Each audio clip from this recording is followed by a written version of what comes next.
Everyone, मैं मनोज आर्य knowledge point YouTube channel के माध्यम से आप लोगों के बीच में 10th क्लास की जो ज्योग्राफी की जो बुक है उसके सभी चैप्टर जो हैं मैं आपके बीच में लेकर आ रहा हूं।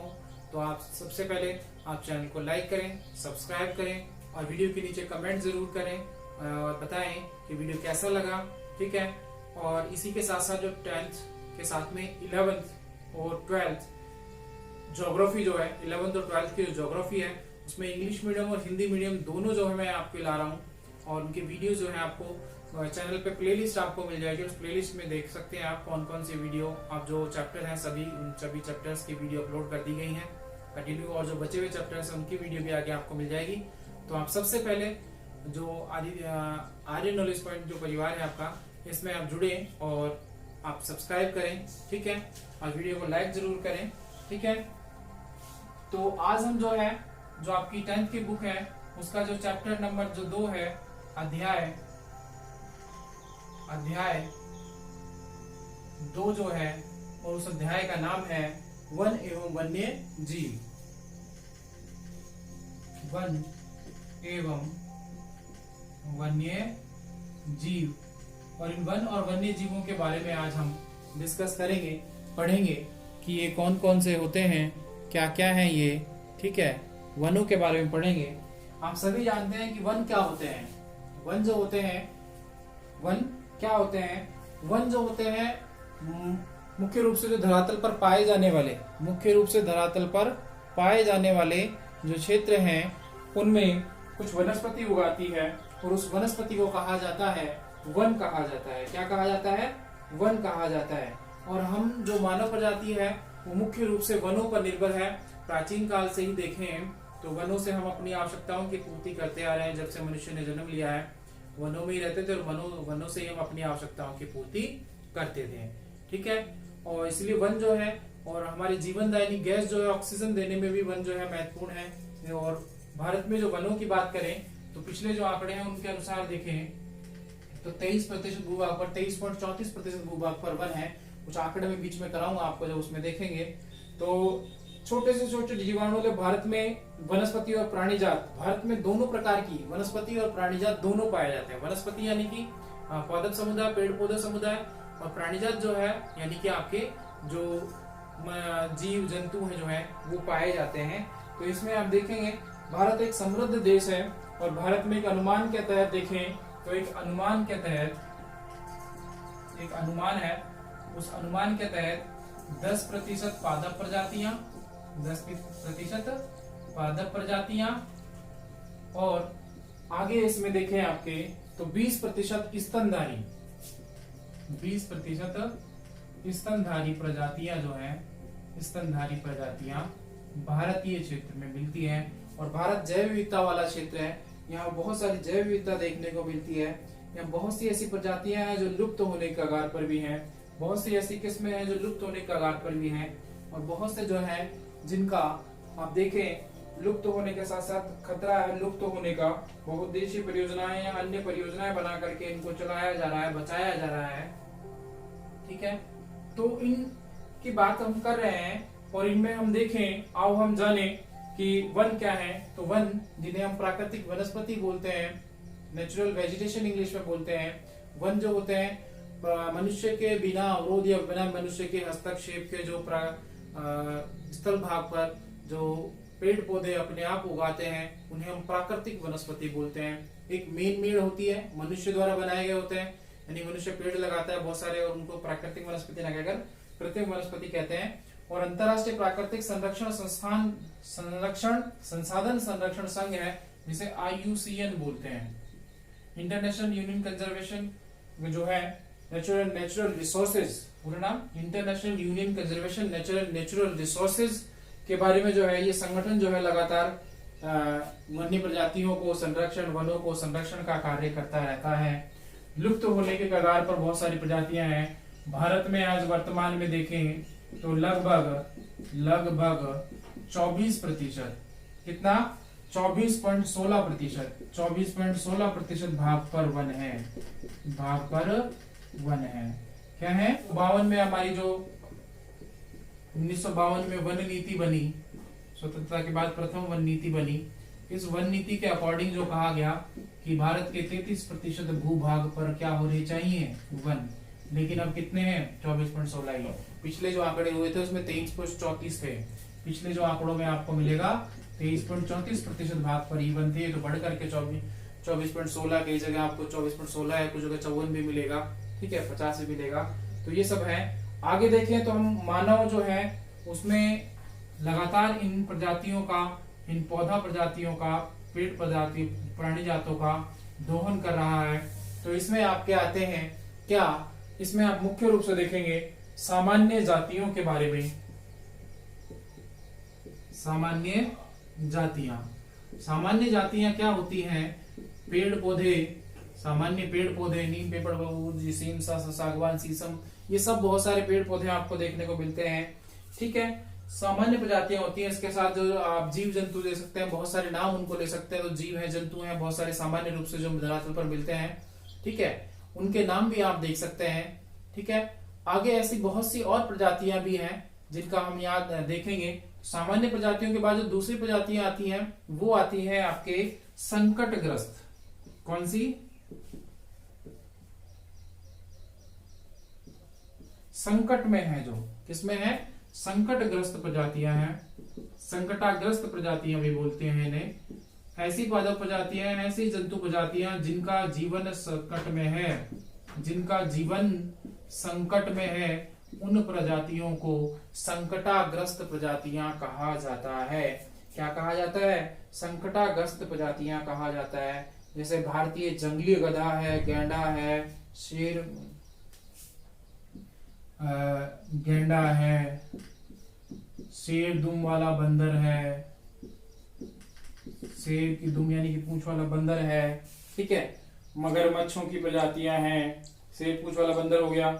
मणिपुर का हिरण हो गए, मणिपुर में कुछ हिरण प्रजातियां हैं, ठीक है, वो विलुप्त होने का यानी कि संकट में है। वो किसमें है, संकट में है, उनका अस्तित्व जो है संकट में है। भविष्य में अगर उनको संरक्षित नहीं किया गया तो वो प्रजातियां समाप्त हो जाएंगी।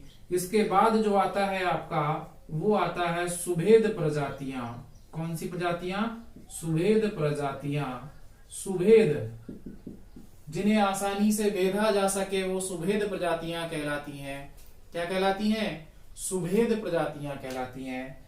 ऐसी प्रजातियां हैं, ये प्रजातियां जिनकी संख्या घट रही है, वे प्रजातियां जिनकी संख्या घट रही है, अगर उनको संरक्षित नहीं किया गया, अगर उनके जीवन को नहीं बचाया गया तो आने वाले निकट भविष्य में ये प्रजातियां समाप्त हो जाएंगी। इसे आसानी से भेदा जा सकता है, ठीक है। इसमें आप देखें नीली भेड़ है, एशियाई हाथी है, गंगा नदी डॉल्फिन है, नीली भेड़ है,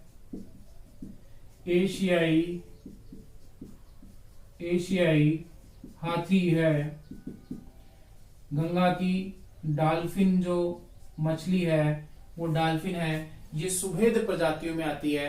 वे प्रजातियां जिन्हें आसानी से भेदा जा सके, आसानी से वो समाप्त हो जाएंगी। यह डॉल्फिन जो है इसे सूस के नाम से भी जाना जाता है और भारत का जंगली राष्ट्रीय जलीय जीव भी घोषित कर दिया गया है डॉल्फिन को, गंगाई डॉल्फिन को। इसके बाद जो प्रजातियां आती हैं वो आती हैं दुर्लभ प्रजातियां। कौन सी प्रजातियां, दुर्लभ प्रजातियां, जो कैसी हैं, दुर्लभ हैं, जो बहुत ही कम है। इन प्रजातियों की संख्या जो है वर्तमान में हमारे जो भारतीय क्षेत्र या अन्य क्षेत्रों पर क्या होती है, बहुत ही कम हो गई है, बहुत ही नगण्य, ना के बराबर, बहुत ही कम मात्रा मिलती है। तो ऐसी प्रजातियों को दुर्लभ प्रजातियां कहा जाता है। क्या कहा जाता है, दुर्लभ प्रजातियां कहा जाता है। जैसे अंडमानी टील, निकोबारी कबूतर, अंडमानी टील है,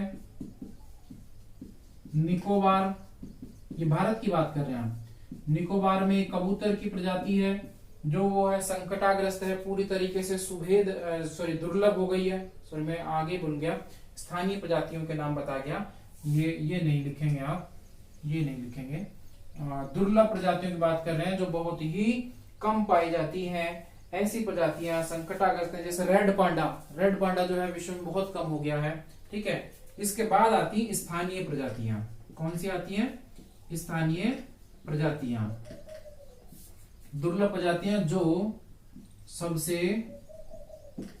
कम या नगण्य ना के बराबर है, ना के बराबर हैं, ऐसी प्रजातियों को दुर्लभ प्रजातियां कहते हैं, जो बहुत ही कम मात्रा में मिलती हैं, बहुत कम मात्रा में हैं।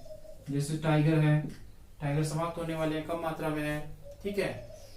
और भी बहुत सारे ऐसे पक्षी हैं, पशु हैं। आगे आता है स्थानीय प्रजातियां। स्थानीय प्रजातियां वे प्रजातियां होती हैं जो स्थानीय रूप से मिलती हैं, जैसे अंडमानी टील की बात की गई, निकोबारी कबूतर की बात की गई। और हम देखें इसमें बहुत सारी जो है, अरुणाचल में एक मिथुन नाम की प्रजाति है, वो पाई जाती है, उन्हें स्थानीय प्रजातियां कहा जाता है। अंडमानी टील,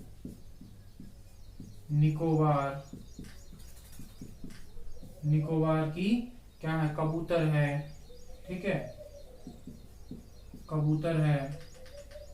और एक क्या, कबूतर के अलावा आपने इसमें एक और नाम देखा कि इसमें मिथुन, अरुणाचल में एक मिथुन प्रजाति पाई जाती है, अरुणाचल में मिथुन नाम से एक प्रजाति पाई जाती है जीव की, वो भी स्थानीय प्रजातियों में आती है। किसमें आती है, स्थानीय प्रजातियों में। अब हम बात करें लुप्त प्रजातियां। कौन सी प्रजाति, लुप्त प्रजातियां। लुप्त का मतलब होता है बेटा जो समाप्त हो गई, लुप्त से अभिप्राय होता है जो समाप्त हो गई। ऐसी प्रजातियां जो लुप्त हो गई हैं, समाप्त हो गई हैं, उनका अब अवशेष मात्र ही है, केवल मृत अवशेष ही मिलते हैं, ठीक है, उन्हें क्या कहते हैं, लुप्त प्रजाति। जैसे डायनासोर का नाम सुना होगा, किसका नाम सुना होगा, डायनासोर का नाम सुना होगा। उपजातियां इसमें देखें, अन्य और देखें, महाद्वीप में पूरी पृथ्वी पर जो लुप्त हो गई है ऐसी प्रजातियों को, जैसे एशियाई चीता, भारत में बात करें या एशियाई चीता की बात करें, चीता जो एशियाई चीता आप जानते हैं लुप्त प्रजाति में आता है। और डायनासोर जो है, डायनासोर की बात करें, ठीक है, ये लुप्त प्रजाति। चीता आप जानते हैं बिल्ली की प्रजाति का है, बिल्ली जैसा होता है, इसके शरीर पर धारियां पाई जाती हैं, लकीर नुमा धारियां मिलती हैं। 20वीं शताब्दी में चीता जो अफ्रीका और एशिया के दूर दूर तक फैल गए थे। इसके बाद में आप देखें शिकार के कारण की उपलब्धता कम होने के कारण ये लुप्त हो चुके हैं। कैसे हो चुके हैं, लुप्त, यानी कि अब समाप्त हो चुके हैं। और ये जाति बहुत ही कम है, 1952 में इन्हें लुप्त प्रजाति कहा गया। एशियाई चीता जो है इसे 1952 में लुप्त प्रजाति कह दिया गया। क्या कह दिया गया कि भाई ये लुप्त हो गई, लुप्त प्रजाति कहा गया। तो देखो वन पढ़ रहे थे हम, वन जो है प्राकृतिक रूप से, प्राकृतिक वनस्पति बोलते हैं इसे, जो मानव के बिना हस्तक्षेप के जो किसी क्षेत्र भूभाग में अवस्थित होती है, उगाती है, उसे प्राकृतिक वनस्पति या वन कहा जाता है। अनुमान के आधार पर 10% पादप प्रजातियां जो है भारत में है, 20% स्तनधारी पूरे विश्व की प्रजातियां वो भारत में है। IUCN जो है, international union conservation nature and natural resources जो संस्थान है, वो इन प्रजातियों का, वन्य जीवों का संरक्षण करती है। भारत में लगभग 24.16% 2019 के अकॉर्डिंग रिपोर्ट है ये। उससे पहली जो वाली वन रिपोर्ट थी उसमें 23.34% भाग पर वन पाए जाते हैं। 1952 की जो वन नीति है उसके अकॉर्डिंग जो है 33% भूभाग पर वन होनी चाहिए। तो वर्तमान में हमारे पास वन जो है वो क्या है, कम है।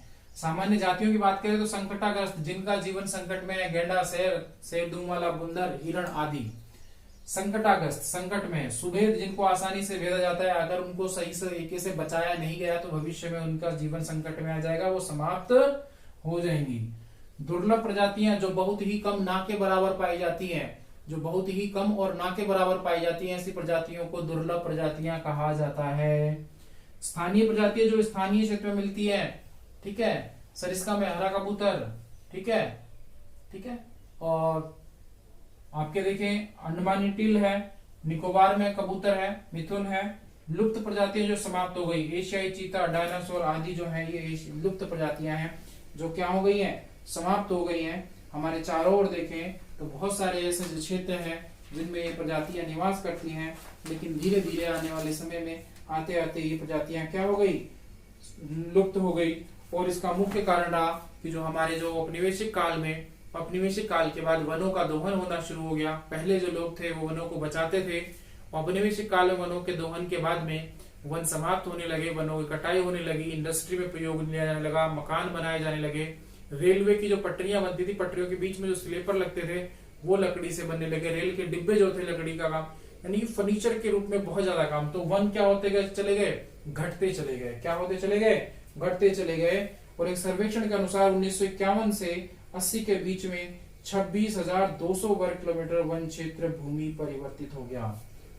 1900 किसकी बात कर रहे हैं? 51 से 80 के बीच में। 51 से 80 के बीच में आप देखें 26,200 किलोमीटर जो क्षेत्र है, वर्ग किलोमीटर क्षेत्र है, वो वन की जगह किसमें? सामान्य भूमि में परिवर्तित हो गया, यानी कि वनों को काट दिया गया। मानव लालची है और लालची होने के कारण आवश्यकता से अधिक ये वनों को काट रहा है अपने लालच के लिए, अपनी आवश्यकताओं या आर्थिक आवश्यकताओं की पूर्ति के लिए। तो इसका परिणाम है वनों का कम होना। ठीक है, वनों की कटाई। दूसरा इसका परिणाम होगा ऑक्सीजन कम होगी। कोविड में आपने देखा कि ऑक्सीजन कम हुई और हालत खराब हो गई। ठीक है, वर्षा नहीं हो पा रही है, वन नहीं हो रहे तो आर्द्रता नहीं है, वर्षा को आकर्षित नहीं कर पाते, ऐसी बहुत अपरदन की, मिट्टी के अपरदन की समस्या बन रही है। ऐसी बहुत सारी परियोजना समस्याएं जो है वो आ रही है। ठीक है, और औपनिवेशिक काल के बाद में तो इसमें, और जैसे हम आजाद हुए तो 1952 में हमने एक वन संरक्षण नीति बनाई, जिसके तहत हम वनों और वन्य जीवों का संरक्षण करेंगे। इसके बाद देखिए बड़ी परियोजनाओं का निर्माण हुआ 1992 में, नदी घाटी परियोजनाओं का। 1952 जो था, ये मिटा रहा हूं मैं, स्क्रीनशॉट आप लेना चाहें तो इसका ले सकते थे बीच में, तो पहले आप इसके बैक करके आप अपना स्क्रीनशॉट ले लीजिएगा। ठीक है, आगे हम देखें तो 1952 में जब हमारी वन नीति की घोषणा हुई, उस वन नीति की घोषणा के साथ साथ वन और वन्य जीवों के संरक्षण की बात हुई, बहुत सारी परियोजनाएं चलाई, और उन परियोजनाओं में वन्य जीव संरक्षण क्षेत्र या वन्य जीवों के संरक्षण के लिए क्षेत्र निर्धारित किए गए। उसके साथ साथ नदी घाटी परियोजनाएं भी स्थापित की गई, और 4 लाख हेक्टेयर जो वन क्षेत्र है उसे सागर परियोजना के रूप में हो जाना लगभग, इसमें बात कर रहे हैं। पश्चिम बंगाल में बक्सा टाइगर रिजर्व क्षेत्र बनाया गया। 1973 में टाइगर रिजर्व की बात हुई, टाइगरों की। ठीक है, तो पश्चिम बंगाल में जो रॉयल बंगाल टाइगर के नाम से जाने जाते हैं, रॉयल बंगाल टाइगर, इन्हें नरभक्षी टाइगर भी कहा जाता है। नरभक्षी टाइगर जो गंगा में शव बहा दिए जाते हैं, वो कहाँ जाते हैं? सीधा पश्चिम बंगाल। पश्चिम बंगाल में कौन सा डेल्टा? सुंदरवन का डेल्टा। और सुंदरवन के डेल्टा में जाकर के वहां ये शव ऊपर उठाते हैं, बाहर निकल आते हैं, वहां इन्हें ये शेर खाते हैं, तो इसलिए नरभक्षी टाइगर भी कहा जाता है। इस प्रजाति और शेरों को बचाने के लिए जो है टाइगर रिजर्व परियोजना बनाई गई, और इसमें आप देखिए पश्चिम बंगाल में बक्सा टाइगर रिजर्व क्षेत्र जो है वो बनाया गया। यहाँ डोलोमाइट की खनन के कारण ये प्रजातियां जो है वो संकट में आ गई हैं। हिमालय यव, हिमालय में देखो यव है, हिमालय में यव नाम का एक जो जीव पाया जाता है। हिमालय वन जीव बोल गया मैं, चीड़ प्रकार की सदाबहार वृक्ष है हिमालय में यव।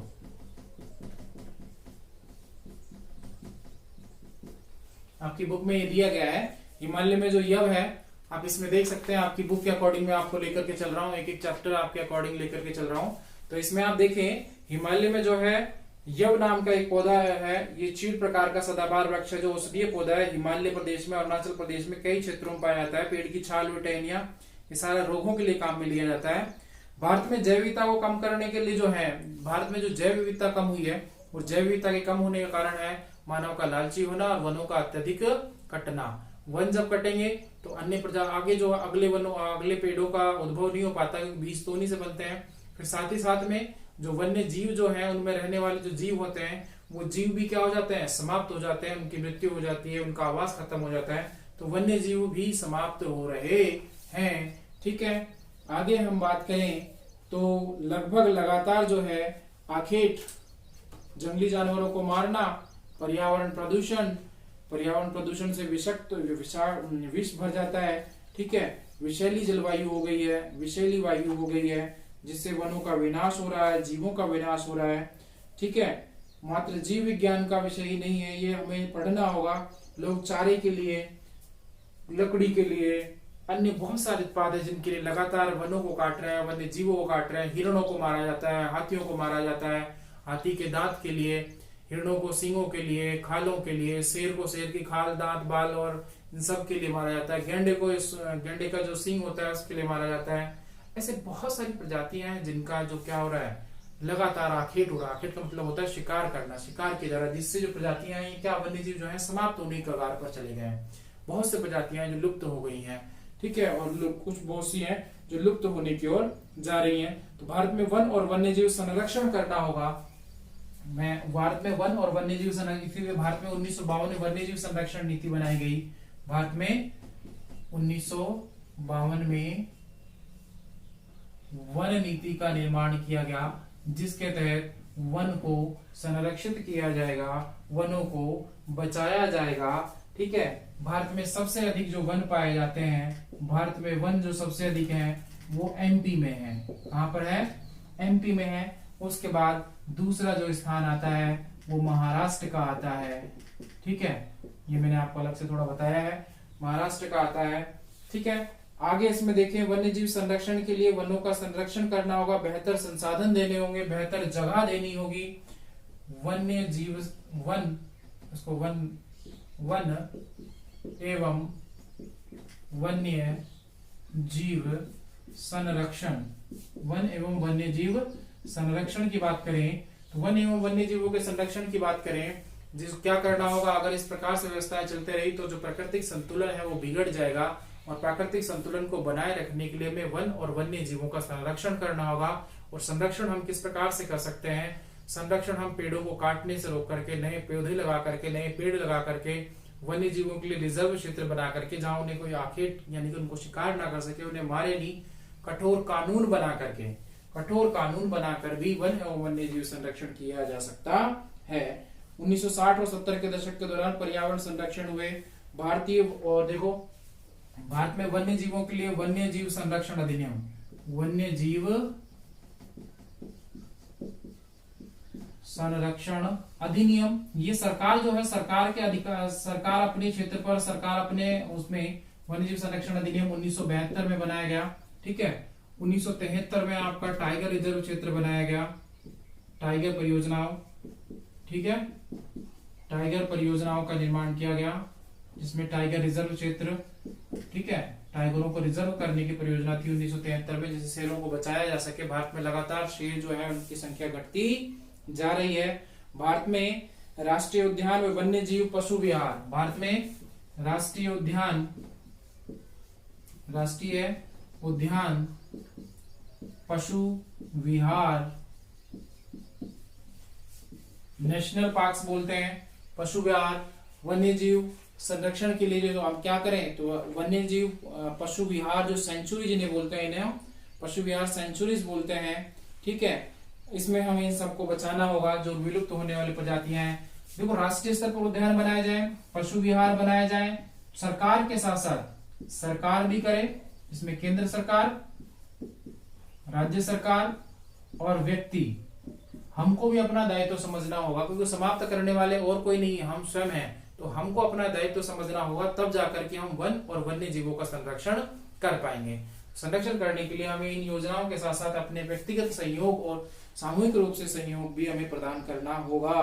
ठीक है, बहुत सी ऐसी प्रजातियां हैं जो समाप्त होने की कगार पर हैं, उन सबको, अब देखिए यहाँ बहुत सी ऐसी प्रजातियां जिनको मारना कानूनी रूप से अवैध कर दिया गया। बाघ को नहीं मार सकते, गैंडा को नहीं मार सकते, कश्मीरी हिरण है, मुगल है, मगरमच्छ है, जल मगरमच्छ, लवणीय मगरमच्छ, घड़ियाल है, एशियाई शेर है, इसके अतिरिक्त और भी हिरण, चिंगारा, घोड़ावन, तेंदुआ, यानी कि जीवों को तो आप मार नहीं सकते। बाघ परियोजना, वन्य जीव संरक्षण बाघ परियोजना 1973 में 20वीं शताब्दी में शुरू हुई। जो बाघों की संख्या जो अनुमानित थी वो 55,000 से घटकर, बाघ जो है वो 55,000 से घटकर मात्र कितने रह गए, 1,827 रह गए थे। तो प्रोजेक्ट टाइगर के नाम से, किस नाम से, प्रोजेक्ट टाइगर जो है वो शुरू किया गया, और टाइगर रिजर्व क्षेत्र बनाए गए। पश्चिम बंगाल में भी, हमारे राजस्थान में भी, सवाई माधोपुर में है, सरिस्का में है टाइगर रिजर्व क्षेत्र। ठीक है, जिनमें टाइगर रिजर्व क्षेत्र में जो कुछ नाम करें, राजस्थान में सरिस्का वन्य जीव अभ्यारण्य है, असम में मानस है, पेरियार है केरल में, ऐसी बहुत सी वन्य जीव संरक्षण जिसमें बाघ परियोजना, प्रोजेक्ट टाइगर थे। हमारे सरिस्का में शेर बहुत हुआ करते थे, लेकिन अब समाप्त हो गए, सवाई माधोपुर से लाकर के यहाँ छोड़े गए। ठीक है, सवाई माधोपुर में, यहाँ पर है जम्वा रामगढ़, ऐसे बहुत से क्षेत्र हैं जिनमें टाइगर रिजर्व क्षेत्र, या मुख्य हमारे दो यहाँ बड़े हैं। ठीक है, आगे हम देखें तो वनों के प्रकारों की बात करें, ये तो हमने की यहां से, तो पहले मैं इसको इरेज कर देता हूं। तो पहली वन नीति कब बनाई गई, जो स्वतंत्रता के बाद में 1952 में वन नीति बनाई गई, ठीक है, सबसे अधिक वन कहाँ पाए जाते हैं? एमपी में पाए जाते हैं। फिर महाराष्ट्र में वन एवं वन्य जीव संरक्षण के लिए वन्यजीव संरक्षण अधिनियम 1972 बनाया गया, इसको 88 में संशोधित कर दिया गया। ठीक है, 1952 को 88 में संशोधित किया गया। 1973 में टाइगर परियोजना, जिसे प्रोजेक्ट टाइगर के नाम से जाना जाता है, बनाए गए और ये राष्ट्रीय उद्यान बनाए गए। इनके तहत पशु विहार बनाए गए। ठीक है, आज वर्तमान में भारत में 101 नेशनल पार्क्स हैं। कितने हैं? 101 नेशनल पार्क्स हैं। ठीक है, जिनमें पशु विहार की बात करें तो इसमें 101 नेशनल पार्क्स कहाँ है? अकेले भारत में है। कहां पर है? भारत में है। ये रिपोर्ट कहती है किसकी? ISFR की जो रिपोर्ट है वो बताती है। ठीक है, आगे देखें। आगे हम बात करते हैं इसमें तो वन एवं वन्य जीवों के प्रकार।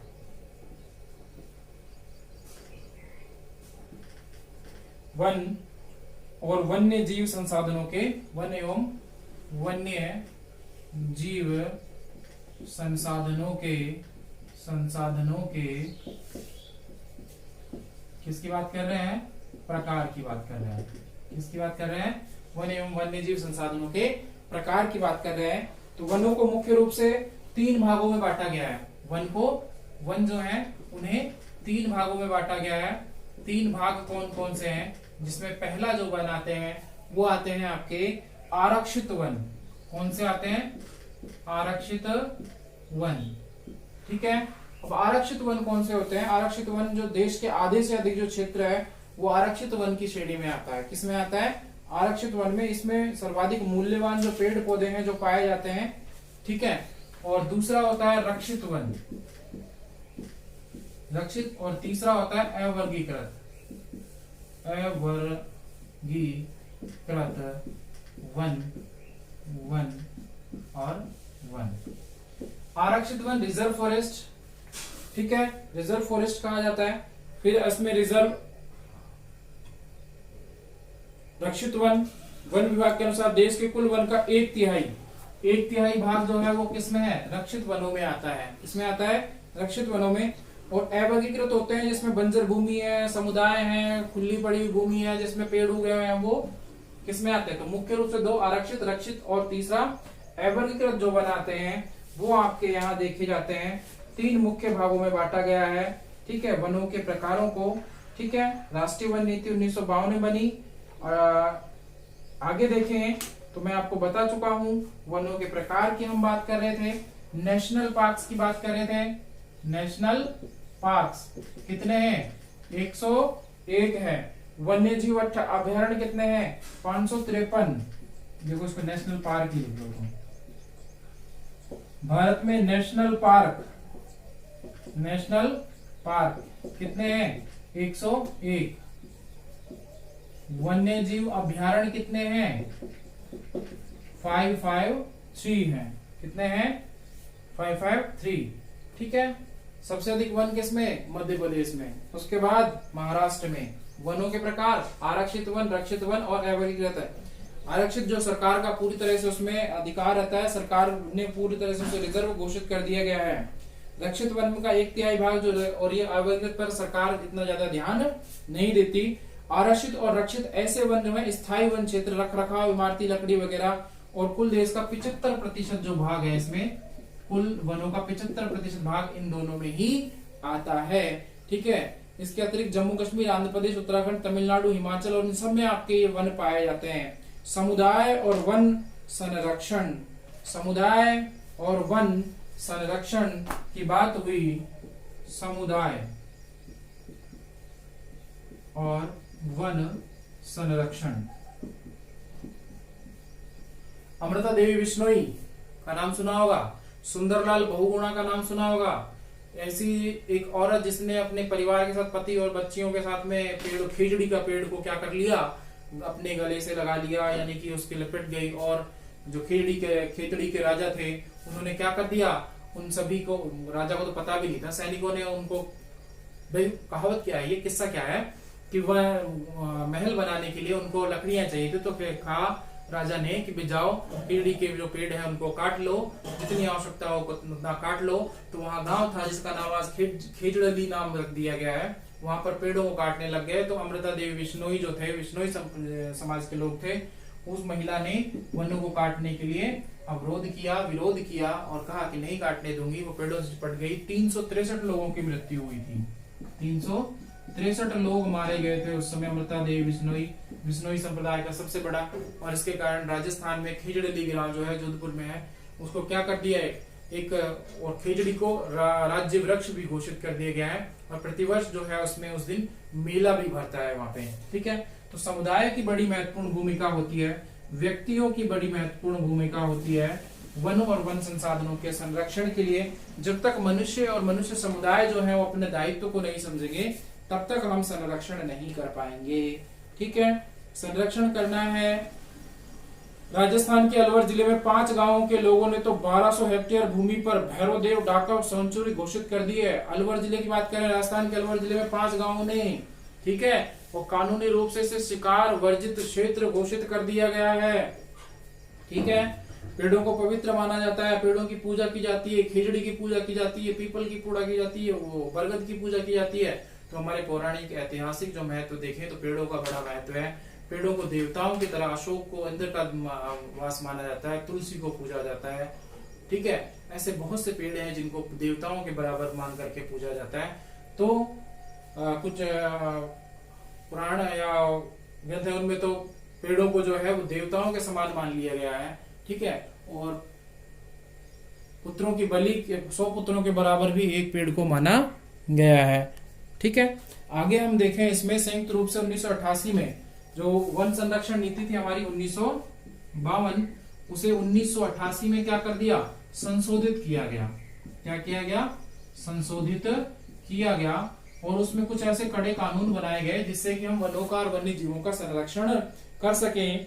संयुक्त वन प्रबंधन संहिता जो बात की गई, उड़ीसा राज्य में संयुक्त वन प्रबंधन का पहला प्रस्ताव लाया गया था। भारत में पर्यावरण विनाश जो हो रहा है, उस विनाश से बचने के लिए उसे पुनर्पोषित किया जाए, उनको बढ़ाया जाए, उनकी संख्या बढ़ाई जाए, वनों की संख्या बढ़ाई जाए, पेड़ पौधों की बढ़ाई जाए, वन्य जीवों की संख्या बढ़ाई जाए। इस प्रकार से हम जिससे कि हम वनों का संरक्षण कर सकें, वन्य जीव जो है उनको बचा सकें, तो उसके लिए हमें संशोधित की गई। ठीक है, और भारत विश्व में वन क्षेत्र में 10वां है, विश्व में 10वां स्थान रखता है। कौन सा स्थान रखता है, 10वां स्थान। आज ये जो है आपका चैप्टर नंबर 2 है वो कंप्लीट हो गया है, वन और वन्य जीव। इसको आपके बुक में इतना ही दिया गया था, अगर पढ़ाना चाहें तो ये बहुत बड़ा टॉपिक है। आज के लिए इतना ही बेटा। वीडियो को लाइक करें, सब्सक्राइब करें और कमेंट करें।